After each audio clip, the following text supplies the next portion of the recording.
台湾宗教圣事之一的虎城爷妈祖，伫咧9月28日到登场。原本4年一次的活动，但因为疫情以及为响应台南400活动，这届是相隔6冬举办。伫这次台南400虎城爷妈祖行列，总共有53间宫庙、50顶的神轿参与。三平广济宫更是伫出发前一暗，申请神准登轿，过程慎重庄严。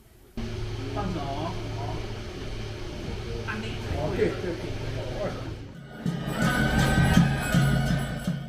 ，2天的爷妈祖活动，神轿队伍步行市区内坐间宫庙，虽然辛苦，但大家拢无一句抱怨，因为心中信仰的支持，搁那艰苦拢是心甘情愿。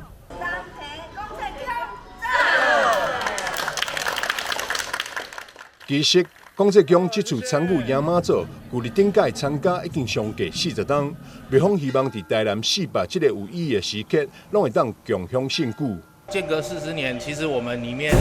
有经验的人真的几乎都没有了，所以我们等于是把我们的原本的轿子重新拿出来整理，然后把旧的东西找出来。那我们其实有一个想法，就是说能够把所有旧的东西完全复古的呈现在给台南市民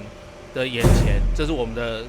这一次的主题跟做法。所以我们复刻了当年第一天出广泽尊王，然后第2天出雷华菩萨的组合。三平广济宫主委蔡立祥伫40天前就参加过当年虎城爷妈祖，如今再次带领庙内信众参加，心内只有满满的感动。今年参加咱台南400年这个爷妈祖的活动，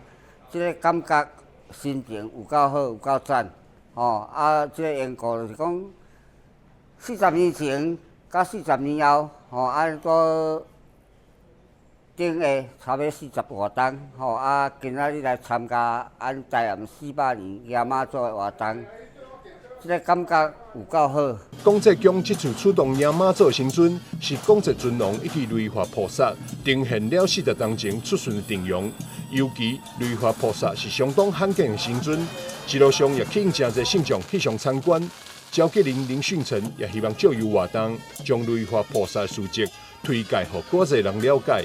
雷华跟定华他是双胞胎的兄弟，那他是三平祖师，也就是广济禅师的尬前的童子。对，那其实就是我们庙里面的主要办事者。那因为他本身原本早期唐代那时候就是有疫病的关系，所以脸上有麻子，所以广济禅师才赐给他们那个两仪像。好，那他是双胞胎兄弟，所以他的两仪像刚好是相反。那又跟元一易经的太极，所以我们这次的主题颜色就是水蓝的深蓝跟浅蓝，那就是代表2个孪生兄弟。伫台南400这个有意义的时刻，广济宫的神轿也陪同妈祖做伙登去到树顶大太阳宫，伫众人齐声喊着真哦！顶南马伫19日半暝12点50进入到庙内安坐，虎城400爷妈祖的活动，一切伫圆满中落幕。记者姜世维采访报道。